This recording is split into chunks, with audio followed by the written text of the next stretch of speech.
What is going on, everybody?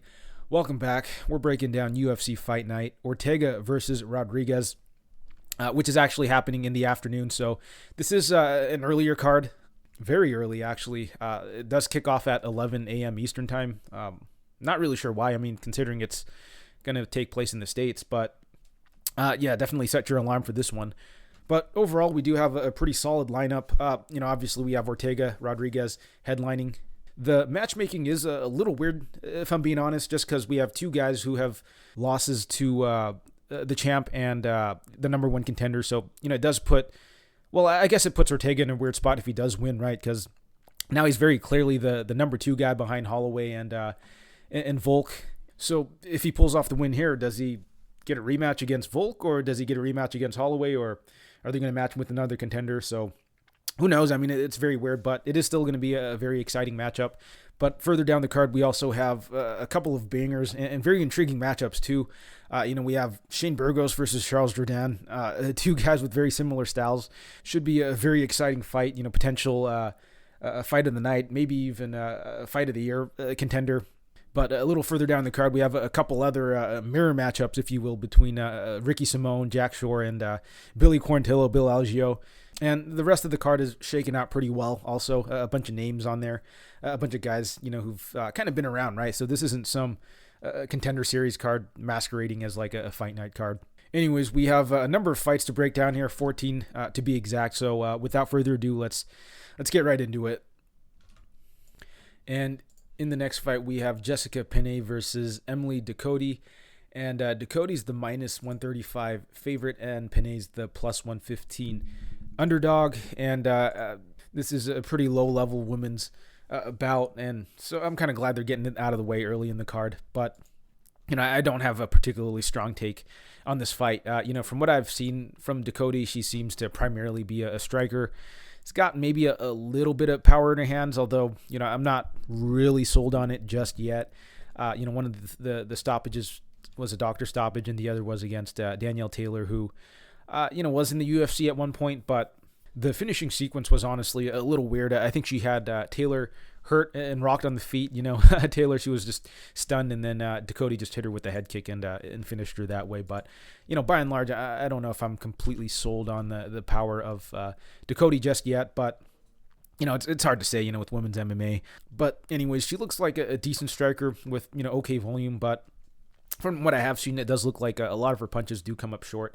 Very reminisce of Macy Barber in the way she kind of just shadow boxes in there. But, she's going up against a veteran in Penne, who is, somewhat well-rounded. She's got okay boxing, but is a pretty competent grappler. She's got a good submission game. She's someone who will look to take the back of opponents. But she is getting a bit up there in age, and I feel like she's had a pretty lucky run since returning from, her 4-year layoff. She gets Lupita Godinez, in her first fight back, and really should have lost that fight. I really don't see how she won that over Godinez. Godinez was landing the way heavier shots on the feet. She had way bigger moments, whereas Penne was really only able to take the back of Godinez standing, kind of clinch her up and control her there. But by and large, I really thought that Godinez was doing way more on the feet than Penne. But, she got a very lucky decision there. And then in her next fight against Kowalkiewicz, very poor decision-making by Kowalkiewicz. Penne, she was on her back in that fight. She was egging Kowalkiewicz to jump into her guard. And, Kowalkiewicz actually obliges and then ends up getting armbarred. So I feel like these are some really weird situations that Penne's kind of gotten away with, and I don't know if she's going to have sustained success. I don't know if she's going to continue getting this lucky, but on the other hand, we have Ducote, who I think is still pretty unproven. I don't think she's got much of a grappling game either. I think Ducote might be the better striker in this matchup, but it's really hard to say. I think Penne is still very seasoned on the feet, and I don't think it's going to be a complete outclass or anything. But I do think that Penne should have an advantage on the mat if it does hit there. So I think for this fight, I am going to side with Penne here. The more seasoned fighter, the one who I think has a pretty clear advantage on the ground, whereas with Ducote, I don't give her a massive advantage on the feet. So the pick for this fight is going to be Jessica Penne. I think she could I think she could pull off a submission here or just weasel her way to a decision. So yeah, the pick is Penne, but not the most confident. It's a pretty low level women's fight, but you can't go wrong. Getting a bit of plus money on the proven veteran. So give me Penne by round 2 submission. And moving right along, we have Abubakar Nurmagomedov versus Phil Rowe, and Nurmagomedov is the -140 favorite. Rowe is the +120 underdog. And, we'll start with the underdog in Rowe first. So with Rowe, he's on a 2-fight win streak at the UFC level, both by knockout. But with Rowe, he is, I'd say, a somewhat well-rounded fighter. He does a decent job of fighting long. He's got some power in his hands. He's got a pretty good submission game as well, but, there are a lot of concerns that I have with the Rowe side. One, he can be a little passive in there. He could definitely just drop minutes on the feet if he's getting pressured. And, he is someone that can get taken down and controlled as well. But overall, I do still think Rowe's a decent fighter who's kind of dangerous, but I do still think there's some holes in his games that can be exploited. And, he's going up against Abubakar, who is a pretty well-rounded fighter, actually. He's got decent boxing. Of course, he could wrestle as well. But we saw in his most recent performance, he could put on a solid 3-round striking affair and mix in a little bit of the wrestling. And even on the regionals, Abubakar has shown that, he could win, striking-based decisions. He's not someone that's super reliant on having to hit, multiple takedowns and controlling opponents.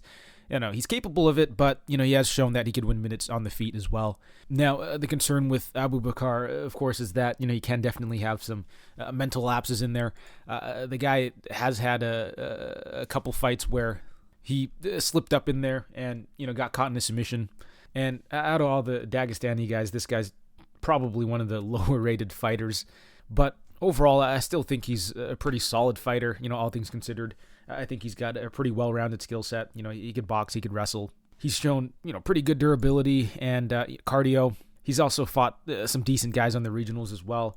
But I guess the big concern with him is just that, he could definitely just slip up and get submitted in a fight. But for this matchup, I kind of do favor Abubakar. I think he's the way more well-rounded fighter. I think he could definitely keep it competitive on the feet. I think he might even be able to win some of the striking exchanges. I think he's going to be maybe throwing a little more. And I think if he's able to mix in the wrestling, he could have a lot of success there. I remember going into the Jason Witt fight for Rowe, a lot of people, they were making a point for Witt in that fight, and Witt, I believe, was only like a very slight underdog. I believe the reasoning was that Witt could just kind of grind out Rowe, and, if the projection was that, if Witt could do that, I think Abubakar definitely could as well. Witt is way more chinny as well, and, Witt actually had, a decent amount of success in that first round, and so with Abubakar, I feel he could have, very similar success, but the difference here is I think Abubakar got way better chin, and I think Abubakar's the much better striker compared to Witt as well, so I see Abubakar, being able to compete on the feet, and I see him, potentially hitting takedowns to close out rounds to win that way as well. Phil Rowe, he can crack. He's definitely got some power in his hands, but, I don't know if he's knocking Abubakar out. A lot of his finishes at the UFC level, I'd say are attritional, outside of maybe the Witt fight, but, Witt is very chinny. But, against Koski and Shabazian, he was able to get the finish on these guys, after they slowed down pretty significantly. I don't see Abubakar doing that here. I actually feel that the submission's a little more live just because we've seen Abubakar, get caught before. And Rowe, he does have a pretty sneaky submission game. I believe he's a black belt as well. And, he's got some long, lanky arms. So, if Abubakar's not careful with his takedowns, he could definitely find himself in a guillotine. But I do like Abubakar in this spot. If he doesn't get caught in the submission, I like him to just win minutes in this fight. I think there's a very clear path in the wrestling. And, when it comes to just level of competition, I favor Nurmagomedov pretty heavily here. Phil Rowe's actually gotten, I think, more UFC level fights, but they're against, pretty bad competition. I'd say the only decent fighter he fought in there was Gabe Green, and he lost to Green. The other 2 wins are against Jason Witt, again, very chinny, and Orion Koski, who is a terrible fighter, by the way. The guy's a total gas bag, and, they say with a lot of these brothers, usually one guy is a little more talented, one guy's the better fighter, and then the other is not quite as good, but With the Koskis, they're both pretty awful. Two guys who are, largely round one fighters, and Rowe was able to fully capitalize on that, survived that first round and then was able to just pour it on in that second round and eventually get the finish. But prior to that, he hasn't really beaten anyone of note. So yeah, I'm just not really sold on Rowe yet. Not that, Abubakar is some, fantastic fighter or anything, but I do think he's got a way more well-rounded game, and I think he's fought just better guys overall. But, I get it. Abubakar, he is a bit of a meme, but I do still think he's the side here. I haven't bet him yet, but I probably will. I think Rowe, I have a feeling Rowe might be a pretty popular underdog this week, so I'm going to wait and see if this line closes up or gets a little shorter, in which case I'll probably be putting a decent-sized bet on Abubakar. Nothing crazy because, the guy is a little unreliable, but I do think that he's got a number of paths to victory here. So, give me Abubakar. Give me Abubakar by decision. And moving right along, we have Dwight Grant versus Dustin Stoltzfus. And Grant is the minus 160 favorite. Stoltzfus is the plus 140 underdog. And we'll start with Grant, the older fighter, the more senior fighter, the more established fighter, I guess. But with Grant, I do think his style is pretty straightforward. The guy is a striker through and through. He's got a very long frame for the division. He's got power in his hands. He can fight in both stances. He can fight moving backwards. But the big issue with Grant, of course, is going to be the fact that he's pretty low output in there. I know he's coming off of a fight where he was actually pretty aggressive and he did throw down. Did eventually get knocked out, but it was kind of encouraging to see him, actually pick up the volume a bit. But historically, he's been a very low output guy. But, he is a very skilled striker. He did beat Alan Jaban. He did have D-Rod hurt and was actually pretty competitive with Trinaldo. The issue with Grant is just that he's pretty unreliable. And on top of that, he is getting old. He is coming off of a knockout as well. So I do think he's starting to get to the age where things are maybe starting to fall apart for him in terms of just the durability and maybe the conditioning as well. That said, though, he is coming off of, I think, one of his better performances despite the knockout. He did look pretty good offensively, and he also had his opponent hurt earlier in the fight also. But overall, I still think Grant is still a pretty potent offensive striker. It's just that, he can be a bit unreliable at time. And I do think his takedown defense is a little subpar. And on the other side, we have Dustin Stoltzfus, who I think is, a pretty mediocre fighter. At best, nothing really stands out about him. And, a case can be made that he's really not even UFC caliber. He made it onto the UFC on a Contender Series win where his opponent broke his arm. And, since coming into the UFC, he's lost all three of his fights. Granted, it was against, I'd say, decent guys, right? Guys like GM3, guys like Daukus, all solid fighters, but not exactly the best fighters, guys who are probably just, I'd say, about gatekeeper level. But I guess my main issue with these losses is just that Stoltzfus really hasn't looked that good against any of them. Outside of maybe the GM3 fight where he was actually getting the better of Miesha in some of the exchanges before, he got subbed. But ultimately he did get subbed and he did lose that fight. But, outside of that, I really don't think he's looked particularly good. Daukus was able to touch him up and work him in the grappling. Vera was able to kind of just stick and move on him for 2.5 rounds before eventually taking him down and submitting him. So not a particularly great look for Stoltzfus. However, I will admit, he's had some pretty tough stylistic matchups. He went in there with 3 pretty solid submission grapplers in Vieira and Daukus and even GM3. Whereas in this fight, it's going to be a completely different stylistic matchup. He's not going to have to worry about the wrestling or the grappling whatsoever in this fight. I think he could look to take down Grant without, worrying about, subs being thrown up. So, very different stylistic dynamic here, but, on the feet, I do favor Grant pretty significantly. I really don't rate the striking of Stoltzfus all that much, but I do think that he has a potential path to victory here in the grappling and the wrestling. I do think he's a somewhat reliable, grappler. We just haven't really seen it from him because he's facing much better grapplers in there, so, he's probably looking to stand with them, but I do think against someone like Grant, he's going to look to aggressively wrestle and grapple there, especially since I do feel there's some deficiencies in the takedown defense of Grant and the defensive grappling in general. And Stoltzfus coming off of a 3-fight lose streak, I do think he's going to look to play it safe here and really try to maximize his win condition. And I do think for him to do that, he's going to have to look to wrestle and grapple a bit here. So the pick here for me is actually going to be Stoltzfus. I'm going to pick him to pull off the upset here. I know I said some, not so good things about Stoltzfus, but I do think there's a pretty clear path to victory for him. I'm not entirely convinced that, Grant is going to be able to win enough minutes. I know he's coming off of a performance where he was letting his hands go a lot more, but, that was one fight sample. Outside of that, he hasn't shown it. And, I'm not convinced he's going to continue to do it. I'd have to see a little more from him to trust him to be able to, win minutes reliably. And I feel that part of the reason Grant got clipped in his last fight was, maybe he was pushing the pace a little too hard. At the end of the day, Grant is an older fighter, and I just don't think his cardio's ever really been that great, which is why maybe his output has always been kind of low. He's been pacing himself, and I feel that if Stoltzfus is out here pushing the pace, really working the grappling, he could just grind he could just grind Grant out to a decision. Maybe even find the submission a little later in the fight. So I'm going to go with Stoltzfus. I think Stoltzfus gets it done by decision or by submission. So I'm going to go with Stoltzfus here to pull off the upset. Official pick Stoltzfus by decision. And moving right along, we have Bill Algeo versus Herbert Burns, and Algeo is the -170 favorite. Burns is the +145 underdog. And this was a fight that was put together on short notice, but both guys have had full training camps. Both guys had their original opponents pull out.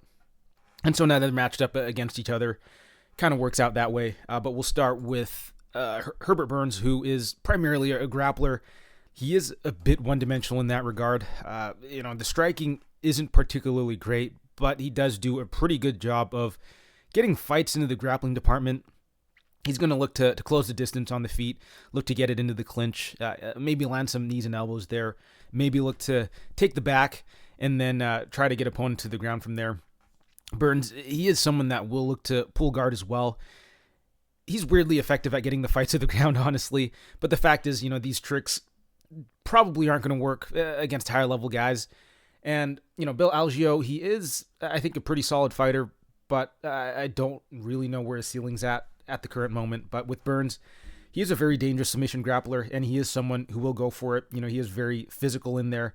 I do have some questions as to how his cardio is going to hold up going into the second and third round. Historically, Burns has been a round one or bust sort of guy, I feel. And his opponent, Algeo, is kind of on the other end of the spectrum, where Algeo, he's a pretty long, lanky guy for the division. He's got good output and pace and pressure. He fights well at distance. He uses his length pretty well. He's got good movement, good footwork. Not a ton of sting in his shots, but he does do a pretty good job of keeping the output high. He is good at mixing in the wrestling also to win minutes. And on top of that, he does have pretty good cardio as well. He's able to maintain that sort of pace and output for all 3 rounds. We saw him in his most recent fight just completely outpace Joe Anderson Brito. We also saw him, outpace Spike Carlisle. And even on short notice against Lemos, he came in and put on a very good performance. Ramos was able to take Algeo down repeatedly and kind of stifle the output. But to do well against Algeo, I feel you do have to kind of match him in the cardio department.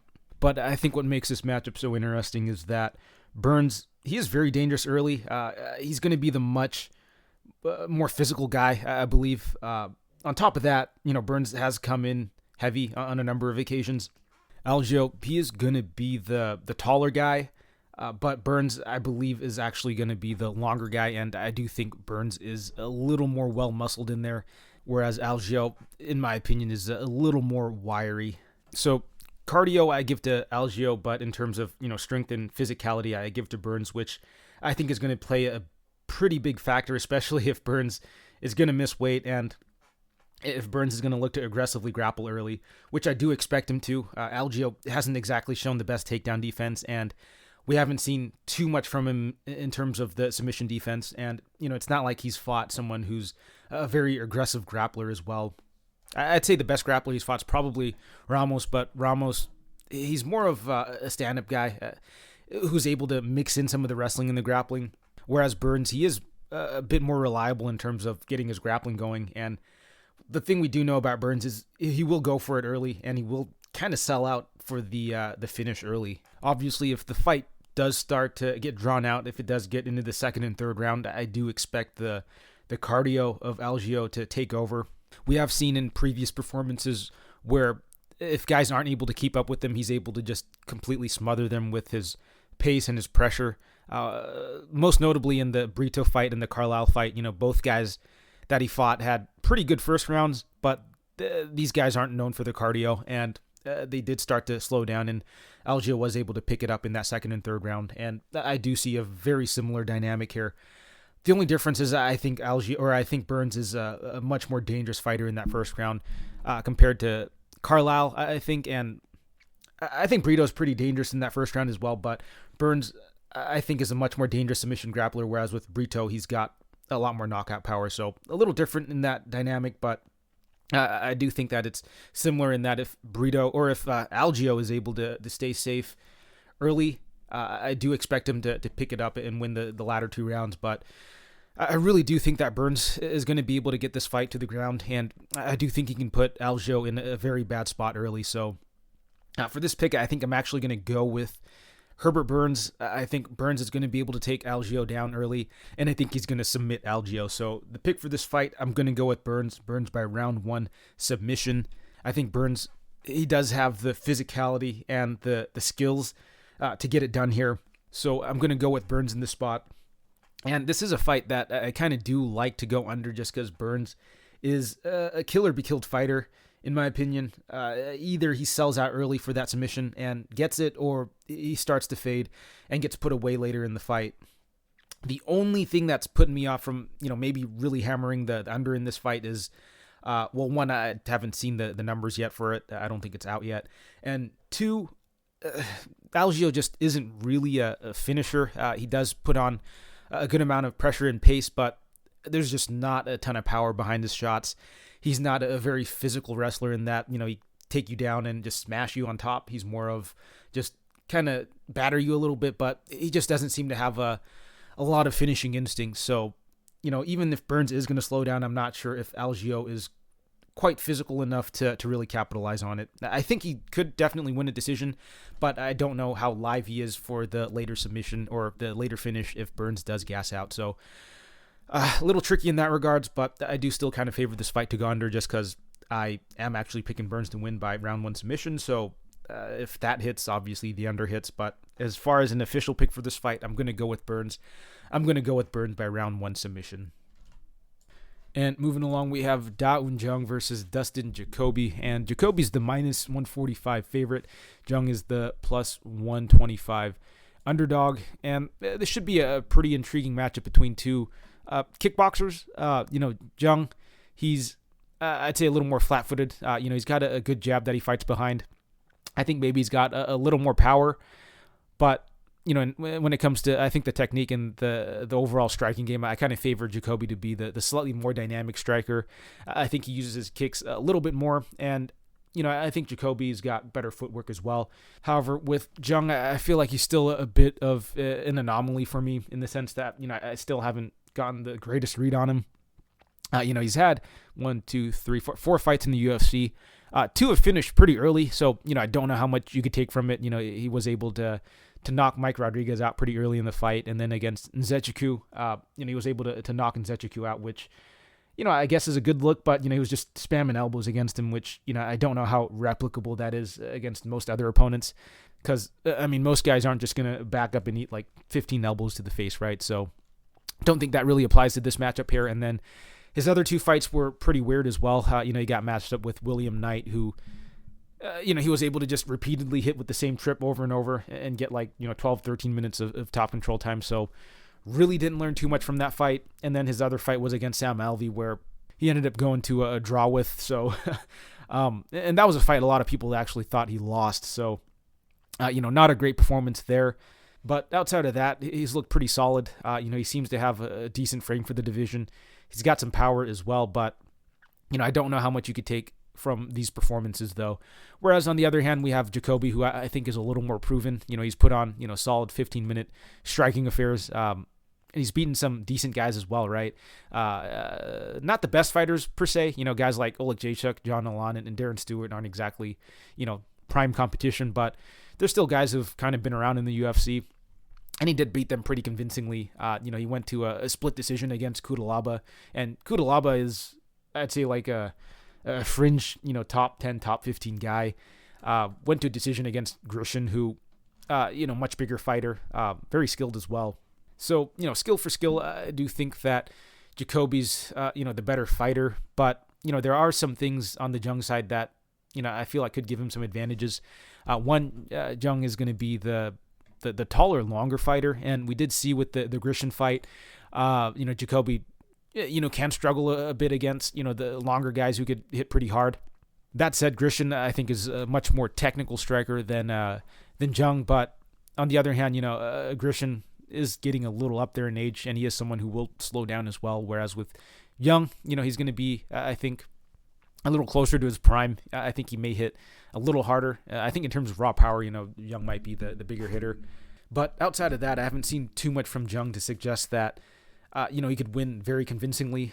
He does fight behind the jab very well, but I do find him a little plotty. I think that Jacoby potentially could just kind of dance around him all fight.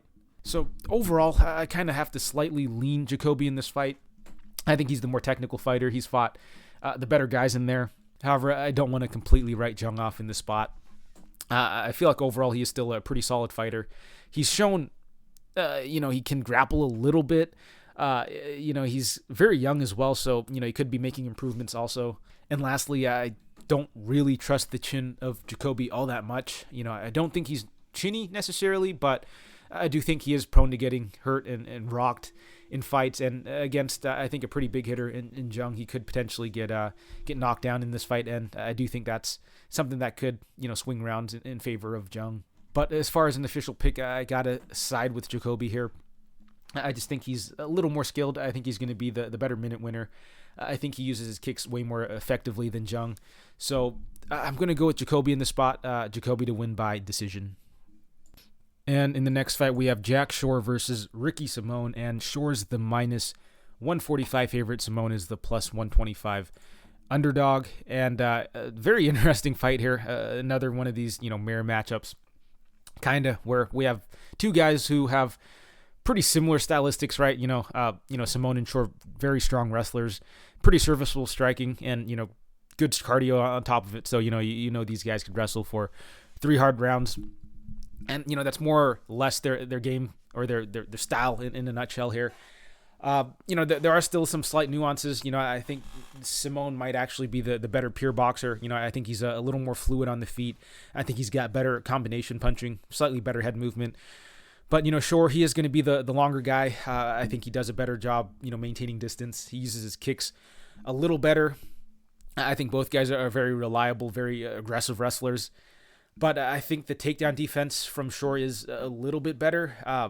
Granted, a lot of the takedowns that have been hit on Simón are against, or were from Merab and Montel, who are, very good wrestlers. So, his numbers are not going to be as good as Shore's, who, Shore hasn't fought as many, good wrestlers in the division yet. So, very interesting there. But as far as this matchup goes, they're just two very good wrestlers going at it who have good cardio.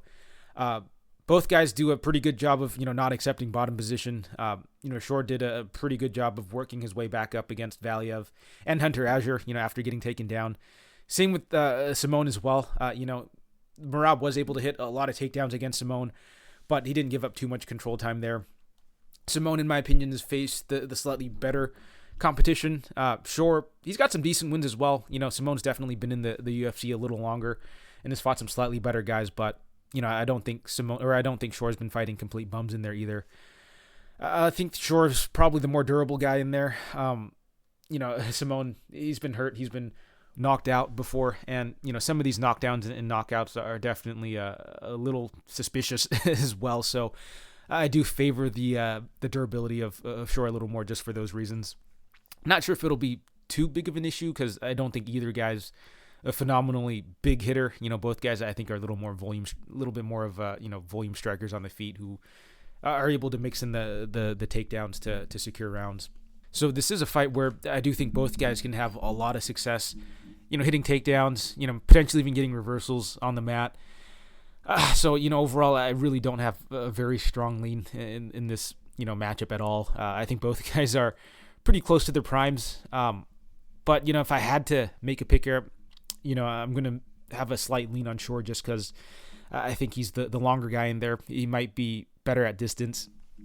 I think there's potential knockdown upside as well. I just don't really trust Simón's chin. I feel if something is able to get through, he could get hurt, and that could definitely swing rounds in Shore's favor. But outside of that, I think this is a very, very competitive fight. I think it's going to be competitive wherever the fight goes, whether it's standing or on the mat. I think both guys will have their moments. I think arguments can be made for both sides as well. So this is likely going to be a pass fight for me. But, I am slightly leaning the Shore side. But where the line is starting to creep, I think Simón might be the value side here because it does look like Shore's taking a bit of action. And, if you can get like plus 140, plus 150 on Simón, I do think that's a bit of value because overall I do see this being a bit of a 50-50 fight. And as far as the time props go, I do favor this fight to go the distance. I don't think either guy's phenomenal finisher. Both guys are very grindy wrestlers, guys who, are able to win minutes, securing takedowns, and in controlling opponents. On the feet, I don't think either guy's particularly dangerous, and I don't think either guy's got, crazy submission skills either. On top of that, both guys, I think, have comparable cardio, so I don't think it's going to be one guy just completely outworking the other, out-hustling the other, and then finding a late finish or anything. But it is going to be weird because it is a very, similar stylistic matchup where, we have two wrestlers going at it. It could just end up being a very, a striking-heavy affair. But, regardless, I kind of see it going the distance. Both guys are somewhat durable. There are the chin concerns potentially of Simón, but outside of him just getting, hurt badly, I don't think there's really much, finishing upside from either guy. So I'm going to go with Shore here. I'm going to lean Shore by decision, but I do think it's a very, very competitive fight. And moving along, we have Soriano versus Dalcha Lungiambula, and Soriano's the minus 270 favorite. Lungiambula is the plus 230 underdog. And, I guess we'll start with the big favorite in Soriano first. So with Soriano, I do think he's a pretty solid fighter, a wrestler who's kind of fallen in love with his hands. The guy's got decent boxing, pretty good power on the feet. He's very explosive, but of course, he could wrestle as well. And, he is a pretty proficient wrestler, but the issue with Soriano is going to be the fact that, I think the cardio is pretty bad for him. I think he's more or less a round and a half fighter. The only time he's really looked good in a decision was against Pickett, who is not a great fighter and a bit of a gasser himself. And that was a fight where, Puna was kind of gassed himself. He was able to kind of just get on top of Pickett and lay on top of him for the remainder of the third round. But for the most part, I don't think that's a sort of performance we'll see too much from Soriano. However, I guess what makes this matchup so interesting is that, Lungiambula is a bit of a gas job himself. Dalcha, he's got big power on the feet. It's very hard, but the issue is he's very low volume, and he's kind of slow in there as well. As shown, he could wrestle a bit and hit takedowns, get some top control time. But even on top of opponents, he's not super active. He's someone who kind of prioritizes control, someone who is able to use his size and strength to kind of just hold opponents down. Keep them from getting up. But overall, he's a very low volume guy. But yeah, I don't think that's too surprising for a lot of people. Dalcha, he is absolutely shredded up, and when you carry that much muscle on you, you're likely not going to have a fantastic cardio. And so what he has to do is kind of have to just pace himself, limit the striking exchanges, and not have to push too much of a pace. And he actually does a decent job of doing that.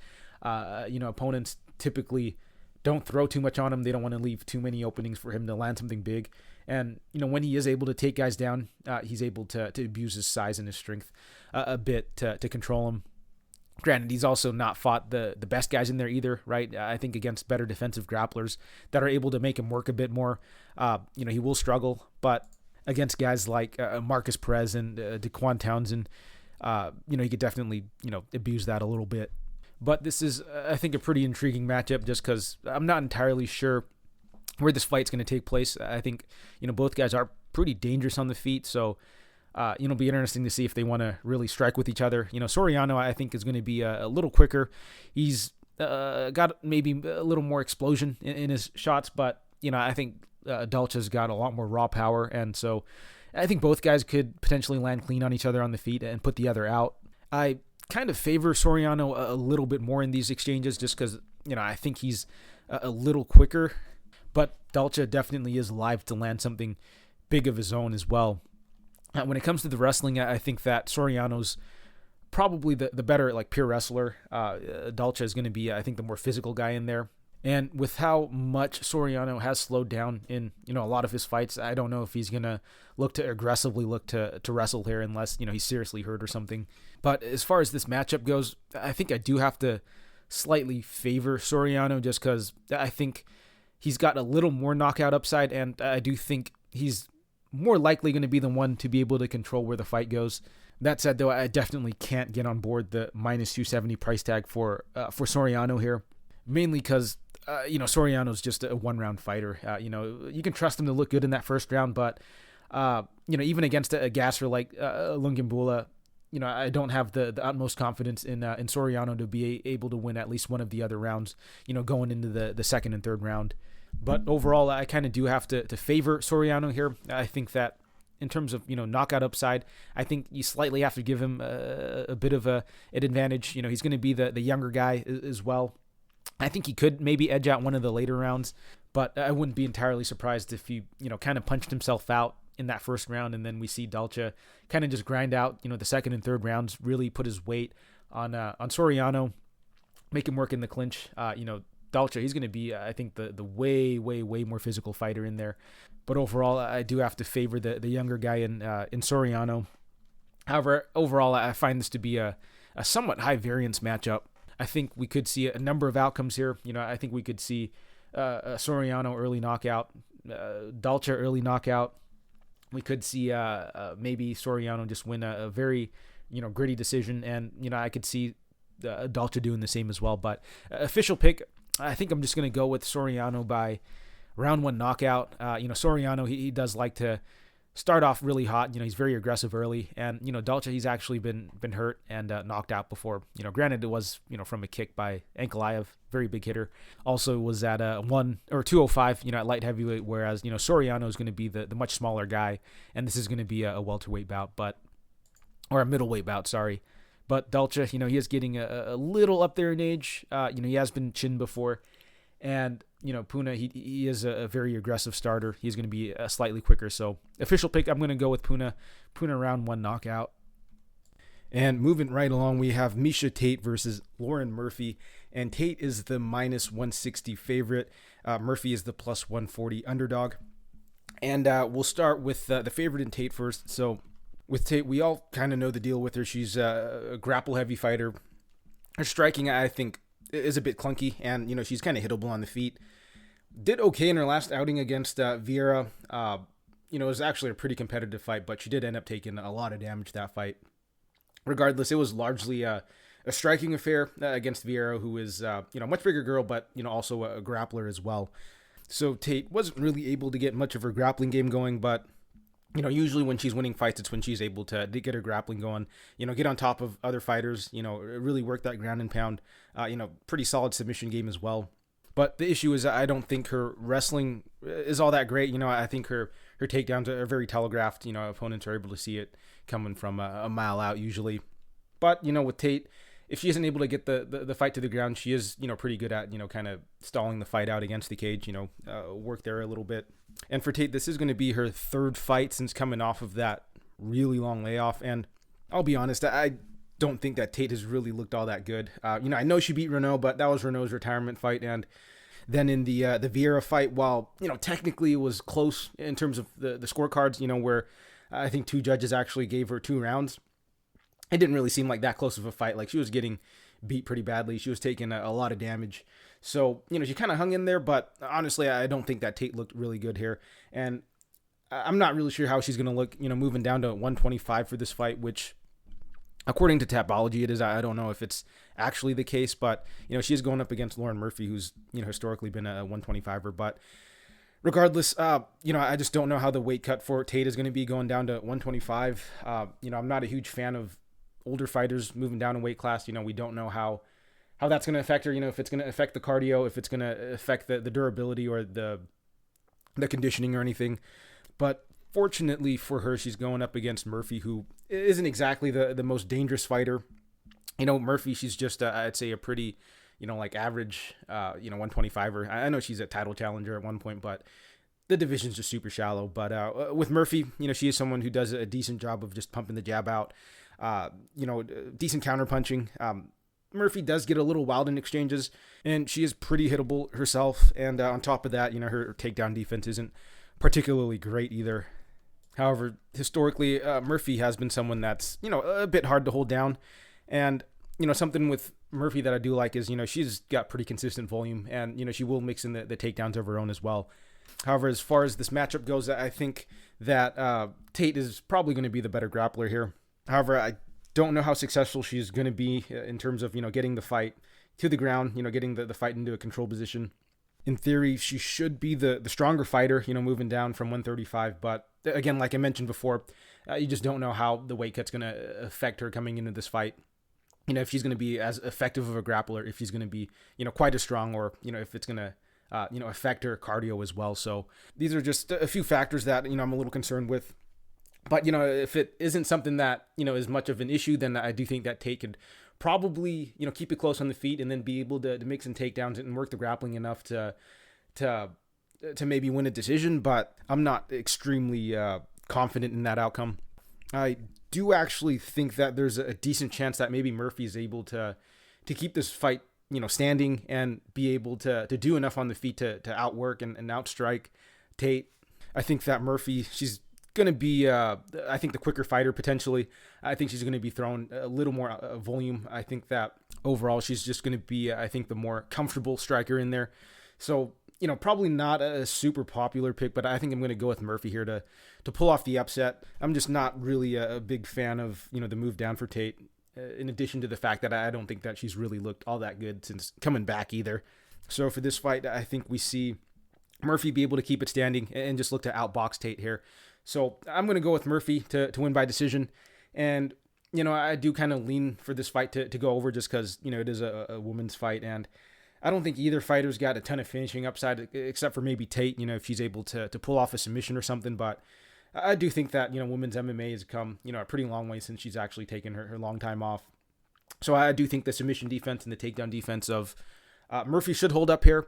I don't think she's going to be knocking Tate out, and I don't think Tate's knocking Murphy out either. So likely going to a decision. And if that's the case, I kind of favor Murphy here. So give me Murphy by decision. And in the next fight, we have Shane Burgos versus Charles Jourdain. And Burgos is the minus 205 favorite. Jourdain is the plus 175 underdog. And this should be a very fun fight, honestly. Yeah, we have two guys who are, very pressure heavy. Two guys like to strike, move forward and just smother opponents with their output and their pace. I'm kind of expecting this to be a war. Should be a very fun, very exciting back and forth fight. And I really like the matchmaking they've kind of done with Jourdain. Because let's be real, I like Jourdain as a fighter, but it doesn't look like he's got much championship aspirations. So, I like that the UFC's matching him up with just other action fighters, right? Guys like Lando Venata, guys like Rosa, even guys like Rowe, right? So I think it's good matchmaking here. It should be a really fun fight, but as far as what each guy brings to the table, like I was saying, both very pressure-heavy fighters that just like to spam volume in there. Both guys are pretty hittable. Both guys like to get into wars. But, I think the main difference between the two is just going to be the level of competition. We have Shane Burgos, who has been around in the UFC a little longer. He's fought, much bigger names in there. He's fought guys like, Billy Q, Edson Barboza, Josh Emmett, Cub Swanson, Calvin Kattar, Charles Rosa, all, pretty solid guys, been around in the UFC a lot of these guys are, well, a number of these guys are still, top 10, top 15. Whereas with Jourdain, he's fought, I'd say, the much lower level of competition. He's going to war with guys like, Marcelo Rojo, Julian Erosa, and such. So level of competition definitely on the side of Burgos, but with how they match up, stylistically, I do think it's going to be a pretty close competitive fight. Just because I think with someone like Jourdain and even with Burgos, they tend to kind of fight to their opponent's level. Just because they're both very hittable. They're going to throw volume, so you expect their offense to be on point. They're going to be landing shots, but they're also going to be taking a ton of damage as well, which leads to fights, being a lot more competitive than they ought to be. But on the feet, I think I favor the power a little more from Burgos. I think he's the better boxer overall. I like his attritional work. He puts combinations together very well. I like that he digs to the body. And, defensively, while I do think he's pretty hittable, I think Burgos does a slightly better job of, rolling with the punches than Jourdain. Jourdain, he's a little lighter on the feet. I'd say that he's maybe a little better at distance. He uses his kicks a little better also. I'd say that overall Jourdain is maybe a little wilder on the feet. He throws, more of those high percentage moves, right? Like the spinning attacks, the jump attacks. Whereas with Burgos, he's a much more, fundamental, I guess, with his approach. He likes to just march opponents down and just kind of box them up in the pocket. And so for those reasons, I think I definitely have to favor Burgos in this matchup. We kind of have seen Jourdain struggle a bit with guys who are able to kind of get in his face, like Erosa and to an extent even Marcelo Rojo. Rojo's a very pressure heavy fighter. Obviously, he's not as good as someone like Burgos, but even someone like Erosa was able to get in the face of Jourdain and even break him later in the fight. And the way I see it, I think Burgos is just a way more efficient version of Erosa. I think he's a more damaging striker on the feet than Erosa, and he's way more durable than Erosa as well. So I think for those reasons, you kind of have to favor Burgos here. But again, with the way they fight, it does lead to some pretty close competitions. So honestly, I don't hate anyone taking a poke at Jourdain here, just because Jourdain, he will fight close, and he is someone who will fight for your money as well. So while I do favor Burgos, I think that a lot of things kind of point to him. On paper, I think that it's still going to be a pretty competitive fight. But overall, I still have to go with Burgos here. He's going to be the more physical fighter. I think he's the better boxer. He's fought better guys as well, and something you want to see when you're going up against Jourdain is someone who's able to get in his face and crowd him, not let him work at distance and work those kicks, not let him have too much space to throw those big jumping attacks or spinning attacks. So I do like that in terms of the stylistics. It kind of favors Burgos a little more, on top of the fact that he's just fought way better guys in there as well. Going to war with guys like Josh Emmett, Edson Barboza, and Billy Q, as opposed to Jourdain, who's going to war with lower level guys like Andre Fili, and not Andre Fili. Andre Fili's pretty solid, but I mean guys like Marcelo Rojo and Julian Erosa. He's beating guys like Andre Ewell. Definitely guys who are lower end of the division, whereas Burgos, he's going to war with top 10, top 15 guys. But again, it's going to be, I think, a pretty back and forth fight. But in terms of an official pick, I think I'm going to go with Burgos. Burgos by, I think, round 3 knockout, which is interesting, right? Because I do think that, both guys are pretty durable and both guys are pretty good attritional fighters, but they've both been finished in the 3rd round before, I think, on a number of occasions. And, both guys actually have gotten 3rd round finishes also. So I think this is a decent fight to maybe target that, fight ends in round 3 prop. Wouldn't go too crazy on it, but I do think that with how they fight, they're going to be dishing out a ton of damage. They're going to be taking a ton of damage, and it'll just come down to who's got that little extra left in that tank in that 3rd round. And the fact that both have been finished in the 3rd round would suggest that, they are susceptible to taking enough damage to the point where their body just shuts down. And if I had to pick a side here, I'm going to go with Burgos, just because, he's shown that he's shown that he can take a lot more damage from bigger hitters. And I think between the two, in terms of the power, Burgos is going to be the one who's doing a lot more damage. So I think if anyone's going to get broken in that 3rd round, it's probably going to be Jourdain, but it's going to be a very fun fight. But at the end of the day, I got to go with Burgos here. I'm going to go with Burgos by round 3 knockout. And moving along, we have Sumudaerji versus Matt Schnell, and Mudaerji's the minus 240 favorite. Schnell is the plus 205 underdog. And we'll start with the big favorite in Mudaerji first. So with Mudaerji, he's a somewhat hype prospect. He's a pretty good striker. He fights very tall, very long. He uses his length pretty well also. He's got a good use of the kicks to keep opponents at bay. He's got good footwork, good feints, just someone who fights, very, very composed in there. He's very sharp. He looks very good. Definitely passes the eye test. But, I do have to say that the level of competition is still pretty weak for him. His wins in the UFC so far have been, Andre Sukumtat, Malcolm Gordon, and Zuruk Adashev. He got a knockout win over Malcolm Gordon. But, Malcolm Gordon, one of the more chinny guys in the division. And his other win was over Adashev, who I'd say is potentially a little chinny as well. But that's a win that hasn't really aged all that well, if I'm being honest. Adashev, I think, has only gotten one win in the UFC, and that was over Benoit. And that contest between Mudaerji and Adashev was actually a pretty competitive affair. That said, I do still think Mudaerji's a pretty solid fighter. I think he's got some promise. He's looked good, but, there are definitely some red flags still and some concerns. On top of that, Mudaerji, he is coming off of a year and a half layoff. I believe he's actually coming off of like a knee injury as well. So definitely some red flags on the Mudaerji part. But fortunately for him, he is getting somewhat of a favorable matchup in Matt Danger Schnell. Someone who is, I'd say, a kill or be killed fighter. Schnell, he is a pretty well-rounded fighter where, I think he's got decent striking. He's got solid jiu-jitsu, but, he just has a tendency of wading into the fire. He likes to counter with 3 or 4 punch combinations. He's got pretty quick hands and decent power, but, it does lead to him hanging around in the pocket for a little too long. And, his chin, it's just not good, right? He gets clipped a lot. He gets put out a lot. And against a very sharp precision striker like Mudaerji, I definitely think that Mudaerji could take advantage. So, stylistically, I kind of do favor Sue a little bit more in this fight. Mudaerji, he's going to be the taller, the longer guy. I think he could win at distance, maybe just look to outpoint Schnell there. Schnell, he can get sucked into a low-paced affair, especially against, big hitters.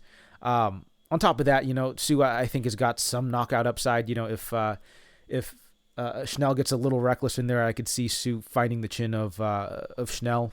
I think if this is a largely striking affair, I think Mudaerji takes it.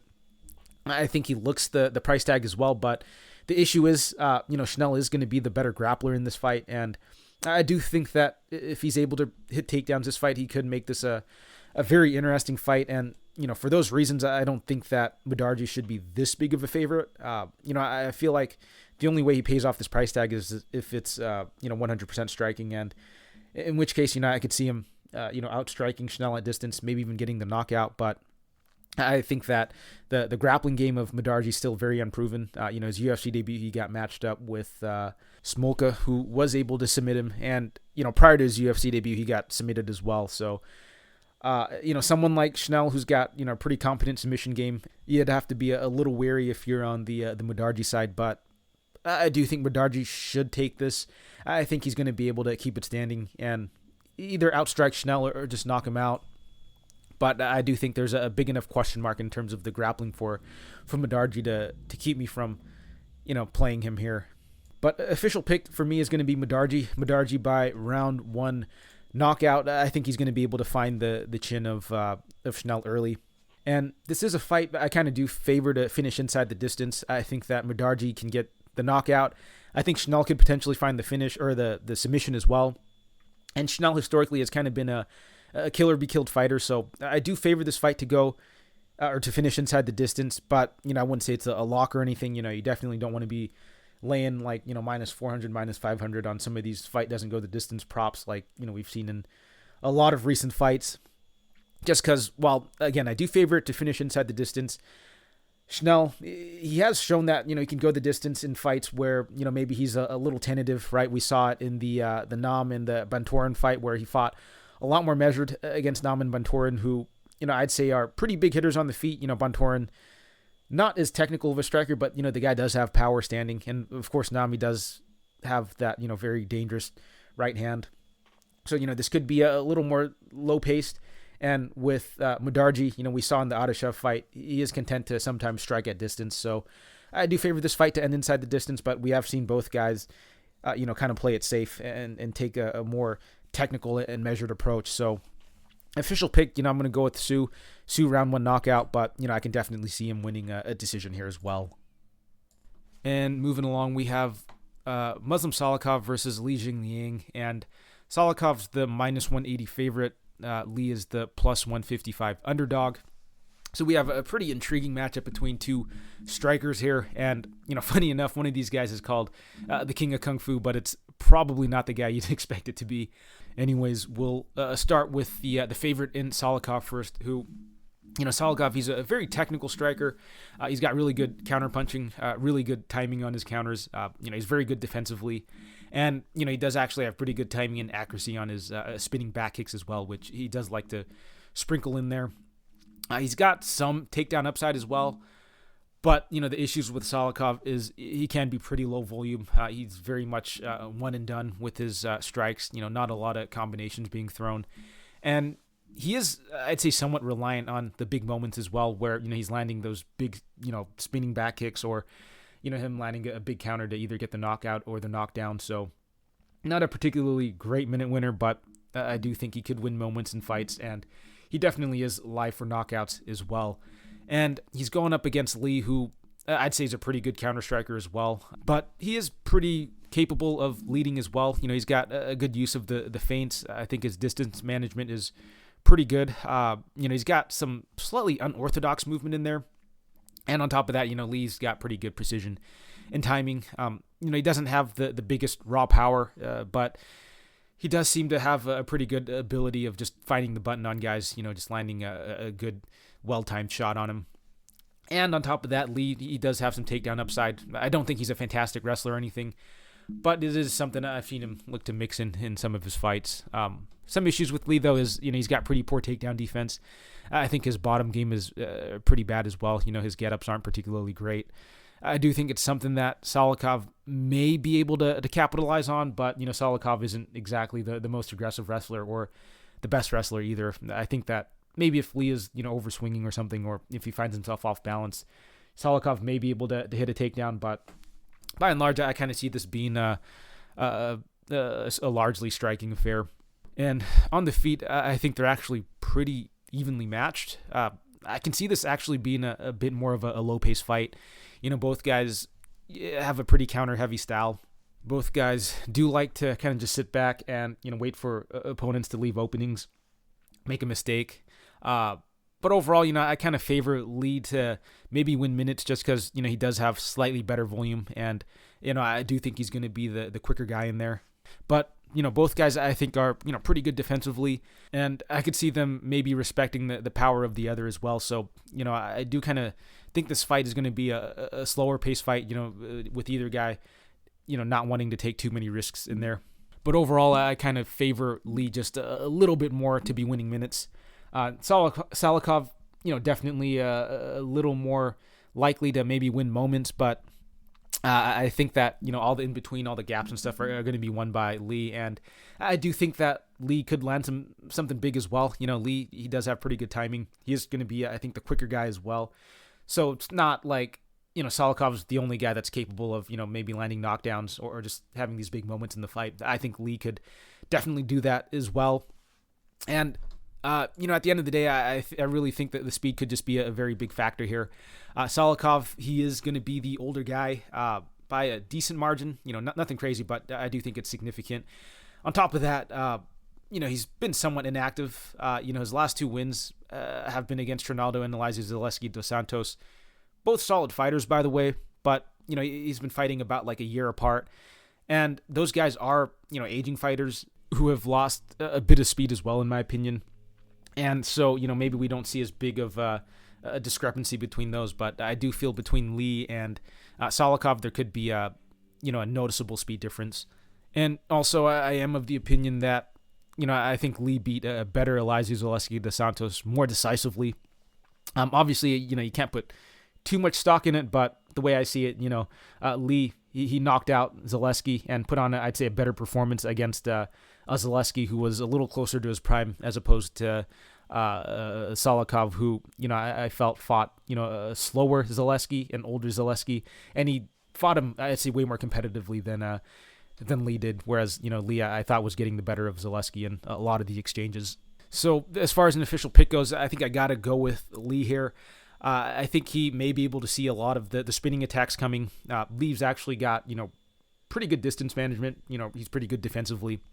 And again, I think the speed is going to be a factor here. He's going to be, I think, the better volume striker as well. So, if there aren't any big moments in this fight, I kind of favor him to be winning minutes. But, I do think he's got some knockout upside of as well, right? I think he could definitely touch the chin of Salikhov. I think if he's able to string some combinations together, I think he could definitely, give Salikhov some troubles. I think he could maybe hurt Salikhov as well, maybe drop him. Salikhov, he is getting a little up there in age.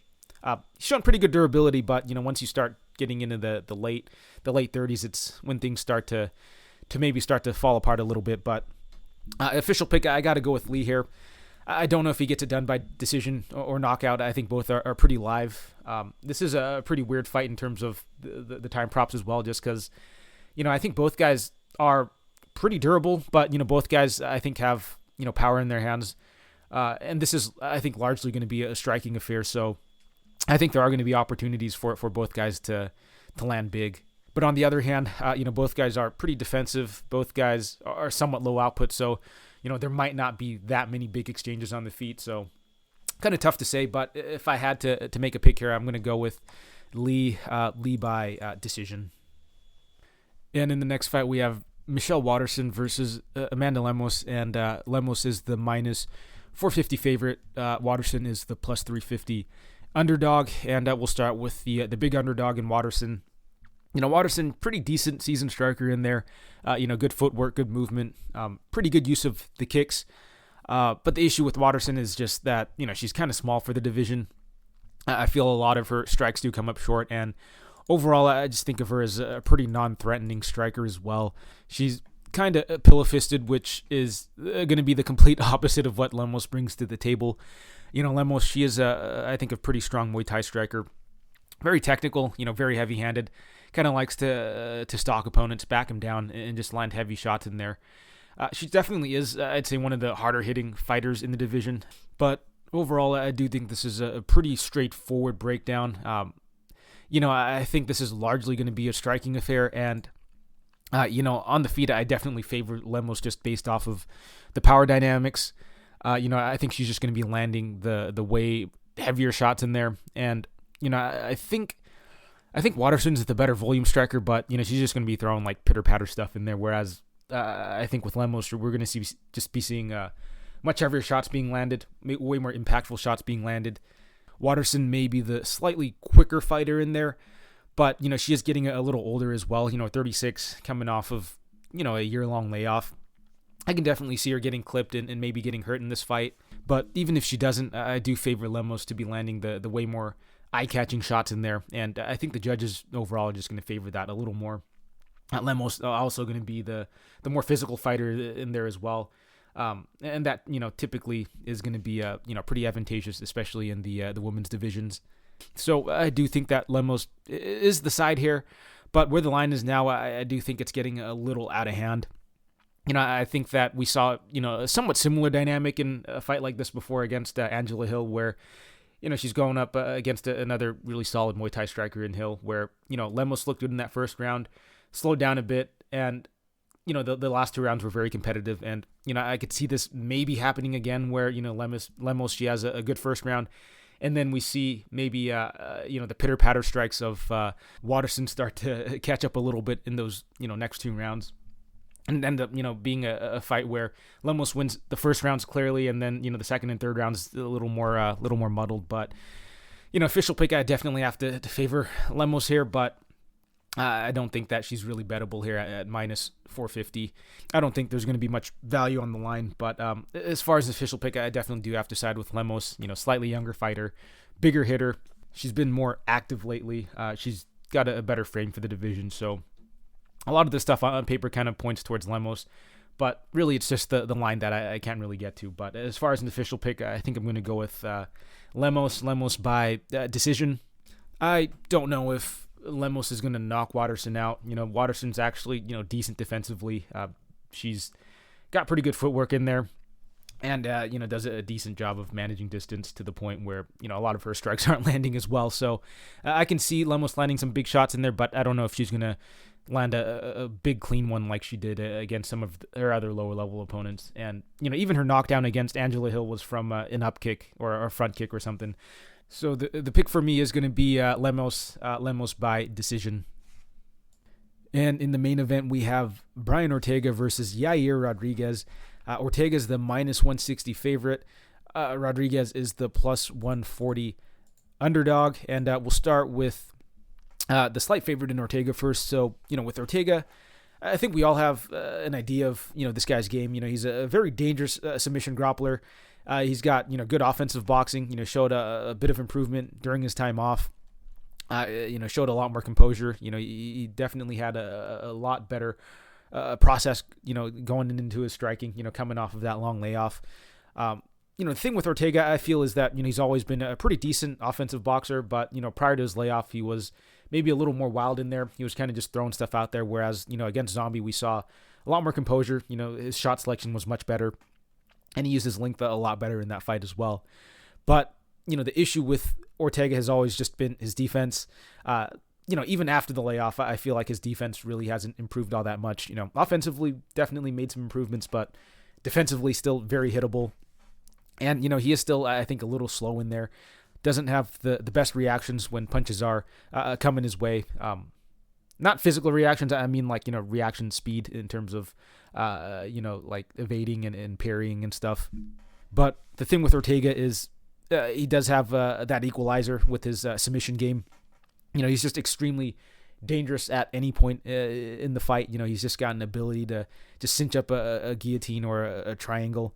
And the way he does it is just unreal, right? If you slip or, if you're not careful in there, he could snatch something up very easily. So, against Ortega, you have to be really, really careful. If he's able to get his hands on you, I think he is very live for the submission. I mean, even in the Volkanovski fight, we saw him, I think wobble Volkanovski a little bit, or, Volkanovski, slipped or something. But in like a split second, we saw Ortega just on the neck of Volk. And obviously we remember, Volk fighting out of that submission, but it was very deep. And, the ability for Ortega to just snatch something up is just unreal. And he's going to be going up against Yair Rodriguez, who is predominantly a striker. He's, I think, pretty fluid on the feet. I like that. He can strike out of both stances. He likes to switch to southpaw when he wants to land that body kick. He's someone who's going to, mix in the spinning attacks as well. Lots of pretty low percentage moves, but it looks like in the Max fight, after that longish layoff, he kind of tightened up his game a little bit. He's still going to throw, those big, spinning attacks, but, I think he did a much better job of being a little more traditional in his approach and not being too predictable with the spinning attacks. But the issue that I kind of have with Rodriguez, and especially going into this fight, is that his takedown defense really isn't all that good. A lot of guys have been able to take him down and kind of control him there, which is super concerning this fight, right? Because he's going up against a very dangerous submission grappler in Ortega, and you definitely don't want this guy on top of you. But on the feet, I do favor Rodriguez. I think he's just the way more dynamic striker. I think he's a lot more fluid. He's going to be the taller, longer guy as well. He's going to be a bit quicker, I think. Ortega is just way too hittable. He loses pretty much all of his striking exchanges. I'd say outside of the Korean Zombie fight, Ortega is basically getting pieced up until he finds the submission. And so far, it's kind of worked for him. But I feel that, as time progresses, as, people start to get a little more exposure to his game, they're going to be a lot more wary of the submission attempts. They're going to be a lot safer in there. Doesn't mean that Ortega won't have any success, because, he's still almost sub-Volkanovski, right? But, I think that the more that camps and fighters are aware of it, the better well-prepared they are going to be for it, right? And so while that doesn't necessarily mean that, they're going to be able to completely neutralize Ortega's game, I do feel that, the style that Ortega fights in is not going to be, ultra sustainable in the long run. And, I did mention before there were some concerns with the takedown defense of Yair's game. Max Holloway took him down. Jeremy Stevens took him down. So, if he's giving up takedowns to these guys, it's hard to believe him not giving up takedowns to Ortega. But, something to consider is that the matchups are completely different here. In this fight against Ortega, Yair is probably going to be a lot more cognizant of the submission threat from Ortega as opposed to, guys like Stevens and Holloway where, they're predominantly like, strikers, brawlers where, he's okay giving up takedowns. But in this fight, he's probably going to be a lot more wary of, takedown attempts and, those submission attempts as well from Ortega. So this is a fight where I think we maybe see Yair be a little more composed in there, not be too wild with the striking, not throw too many kicks, don't want to get caught don't want them to get caught and taken down. I can see him just looking to, pick his shots a lot better and not leave too many openings for Ortega to capitalize on, because I really do feel that Ortega is still somewhat sub or bust. I know he had a really good performance against Korean Zombie, but, that's one performance. And I don't want to completely overrate him, coming out of that performance. But, on the feet, I still think that Ortega is very hittable. And I think that this is going to be a fight that Yair is likely going to be winning until he's not, right? Because I think Yair is going to be able to land at will against Ortega. But, all it really takes is, one slip up and one takedown for Ortega to cinch up that guillotine or that triangle. But I think we see Yair stay safe here. I think we see him avoid the submission attempts. And I think we see him be able to touch up Ortega on the feet at distance. So official pick for me is going to be Rodriguez. Rodriguez by decision. I don't think he's going to finish Ortega in this fight. He's going to land a lot, but unless he lands some like crazy head kick or something, I don't see him knocking Ortega out. Ortega has shown a legendary chin in there. He's taken so much punishment and has shown just a crazy willingness to continue to fight. So I'm going to go with Rodriguez by decision.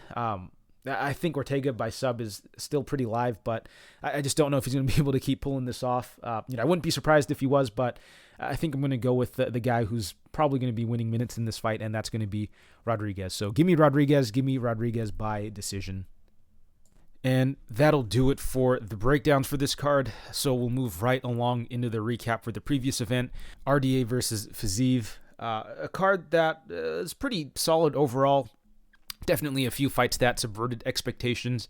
And speaking of subverting expectations, we had Ronnie Lawrence and Said Yokup Kakhramonov kicking off the card. A fight that I thought would be a lot more competitive. But obviously Kakhramonov just went in there and completely dominated Lawrence. He made Ronnie Lawrence his bitch. He did to Ronnie Lawrence what Ronnie Lawrence does to most of his opponents, and that's take him down and control him and beat him up there. But he did it even better, right? He out Ronnie Lawrence in that fight. Very impressive performance by Kakhramonov. Very interested to see how he's going to match up against some of the other bantamweights in the division. But moving along, Kennedy Nzechukwu, Carl Roberson. Initially, I was on the Roberson side, but after seeing the weigh-ins and seeing just how big of a size advantage Nzechukwu had, I ended up just staying away from this fight. For the most part, I did end up taking a small poke on Roberson by submission. Roberson is a sneaky grappler for a lower level guy. Not saying he's a fantastic submission grappler or anything, but it is something that's in his arsenal. And given the big size discrepancy, I thought he'd probably have to do something drastic to win, like maybe dive for a heel hook or something. Obviously, never even came close. And Nzechukwu just completely bodied him in that fight, which goes to show you size really does matter in some of these matchups. And honestly, Nzechukwu just looked like he was 2 weight classes above Roberson there and was able to just control him with the wrestling. But moving along, David Onama, Garrett Armfield. Not a fight I had too much interest in. The line was pretty wide. They had fought before. I was interested in potentially taking the over, given that they did go to a decision in their first fight, but that was a little while ago. Both guys have grown and developed, and Armfield is coming in short notice for this fight, so I ended up staying away from this fight. Did end up being a pretty exciting fight, and I do think that Armfield is going to do well in the UFC. I don't know if he's going to be a contender or anything, but I do think he's a pretty solid fighter. Onama, I feel is still a little raw. The guy's a crazy athlete, but in terms of the technique and the skill, I do still think he needs a little more development. But I do think it's good the UFC's matching him up with these lower level guys, right? Even though he did beat Benitez, they're not completely rushing him to fight the good guys yet. So I like what the UFC's doing with him so far, and I do think Onama's got some potential. Moving along, Antonina Shevchenko, Courtney Casey. Did miss the first round of this fight, had to run out and grab some drinks, but from what I did see in that second and third round, it seemed pretty close. I think Shevchenko took the second, Casey took the third, so I guess it really did come down to the first round. Split decision sort of fight. Pretty glad I stayed off. I mean, looked like a pretty low-level fight from what I saw. Cody Brundage, Tresean Gore. Another fight that kind of shocked me in terms of the outcome. I expected Brundage to aggressively wrestle, which he did early, and he didn't have too much success with it, and so he decided to kind of strike at range, in which case I kind of favored Gore to win in those exchanges, but obviously Brundage clips him, puts him down, and just lands some nasty ground and pound on him. Definitely can't sleep on Cody anymore, but as far as Tresean Gore goes, I think he's probably going to have to go back to the regionals and get some more reps in. The guy still is very unpolished, very green. He does have the physical tools, but as we saw in this fight, he still needs a lot more work to do in his overall game. Moving along, Michael Johnson, Jamie Malarkey, absolute banger of a fight. Thought about taking the under, but it was a little juice, so I decided to stay away from it. But it looked like both guys did have opportunities to finish, especially early in the fight. Obviously, Johnson had Malarkey hurt, and then Malarkey had Johnson hurt, which makes it real interesting how you score that round. Regardless, I feel it was a close enough fight that you can't be too upset with how you score it, although I think I did have Johnson maybe edging it, but again, it's a very close fight. I'm not too upset with the outcome there. But moving along, Amin Zahabi, Ricky Tercios. Just a very pathetic performance from Tercios, in my opinion. Definitely seemed like he was maybe a little tentative. Well, not tentative, but it seemed like he may have respected the power of Zahabi. Didn't really want to commit to his strikes and was kind of content to just pitter-patter at distance. I feel if Tercios had just sat down a little more on his shots, he probably could have won that decision pretty easily, but overall, this was a pretty shitty fight, probably worse than the Shevchenko-Casey fight. And God, these Ultimate Fighter guys really underperformed. I think watching that season really kind of skewed my perception of them. But I think the fact is, the whole cast was just pretty weak, and they basically were just fighting a bunch of bums over there. And I don't know if these guys are going to amount to anything much in the UFC. But moving along, Jared Vanderaa, Chase Sherman. And this fight actually ended up being a pretty fun one, but it does tend to happen when you have these lower-level heavyweights who are just going to go in there and bang, which I kind of expected to happen. Was a tad surprised to see the love that Vanderaa was getting. I was pretty content to play Sherman at 150, 160, but it looked like money was coming in on Vanderaa, which, I do kind of get the fade on Sherman. He is a bit of a quitter. The mental game from Sherman isn't particularly great, but in order to make Sherman quit in Wilton there, you do have to be a pretty skilled fighter, and Vanderaa just really isn't it. Vanderaa isn't a prolific wrestler. He's not a big hitter either, and so I just didn't see really a path for Vanderaa to really break Sherman in there. So I ended up taking a shot on Sherman and also on fight goes the distance, which obviously only one of those cashed, but I felt both were value. It could have been a fight that very easily could have gone the distance. Apparently, Vanderaa was up on the card, so only one of them would have cashed anyways, but regardless, I felt both were pretty good value. It was a close enough fight that Vanderaa really shouldn't have been a minus 200 favorite in there. But if Vanderaa wrestled, he might have looked like a bigger favorite, may have gotten Sherman out of there, but that is such a big if. Vanderaa really hasn't shown much wrestling, and he hasn't really shown much fight IQ either, so you can't really bank on a big dumb guy like Vanderaa to fight the smartest game plan. But I think the fight to make now is probably Vanderaa versus Baudot, and Sherman versus Parisian should be a pretty intriguing matchup. But moving alongside Nurmagomedov versus Douglas Silva de Andrade, pretty solid performance by Saeed. 30-27 was a little whack, and I'm not saying I necessarily agree with it, but I can maybe kind of see why that particular judge scored it that way. That was a round where Saeed was winning pretty clearly up until the knockdown, but I feel like just based off the knockdown, you kind of have to give D'Andrade the round there. But with Saeed, while he did look good, I feel like he does need to round out the rest of his game. You can't continuously rely on just landing those big spinning attacks. Better fighters will take advantage of it. He was, I think, actually pretty fortunate to have won that last round. He threw a very sloppy spinning attack, ended up getting taken down and, controlled a bit. I think a better wrestler, better grappler would have fully taken advantage and won that round off of him. But yeah, Saeed definitely needs to work on the rest of his game if he wants to break into the rankings and be a legit challenger or contender. But moving along, Caio Borralho versus Armen Petrosyan. So just a very one-sided fight, not a very eventful fight. I did expect Borralho to have the grappling advantage. Can't say I am entirely surprised by the outcome here. I was impressed with the takedown and the timing on the takedowns for Borralho.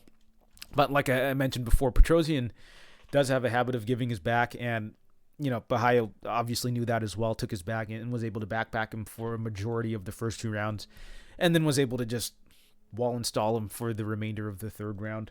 Not the most exciting fight, but I guess it is good to see Borralho kind of stick to a game plan and fight to his strength. So I guess that's good from a betting perspective, but from a fan perspective, definitely a very boring fight. Rafael dos Anjos versus Rafael Fiziev. Pretty good performance by Fiziev. Takedown defense obviously held up, and the cardio held up as well. I know a lot of people were having doubts about the cardio of Fiziev, and well, I do think that's understandable. Fiziev actually showed pretty good cardio against Riddell.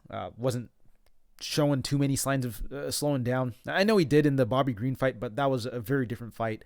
The pacing for that fight was absolutely insane. He was throwing all sorts of crazy shots, first 2 rounds, and it did taper down in that 2nd round, or that 3rd round. But again, just a very different dynamic and just much different pacing in that fight. And Fiziev showed a bit more composure this fight, did a good job stuffing takedowns, and landed some pretty heavy shots as well. The stoppage may have been tad early. I feel he maybe could have given RDA, a second or two to recover, but in terms of just the overall outcome of the fight, I don't think it mattered too much, because I do believe Fiziev was up 3 rounds on the scorecards already, and he's definitely going to win that 5th round, even if RDA was able to survive. But, I think he ended up saving RDA from taking a little extra damage, but just a beautiful check left from Fiziev to put him out. And I do have to wonder if the corner work might have influenced RDA a little bit, telling him to empty the tank, saying that Fiziev was tired. And I guess that may have led to RDA maybe letting his guard down a little bit. Fiziev came out hot early in that 5th round and was able to, I think, catch RDA off guard and put him down. So very solid performance by Fiziev. Kind of like the Justin Gaethje call out afterwards. I do think that guys like Gaethje need to fight down, fight these younger guys who are coming up, and I think that's going to be a fantastic matchup. But that'll do it for the recap and the breakdowns. I appreciate you guys for tuning in. Hope you guys found some of this information useful. Hopefully it can help guide you in making some better decisions. Best of luck with your guys' bets. Take care, and I'll catch you guys next week.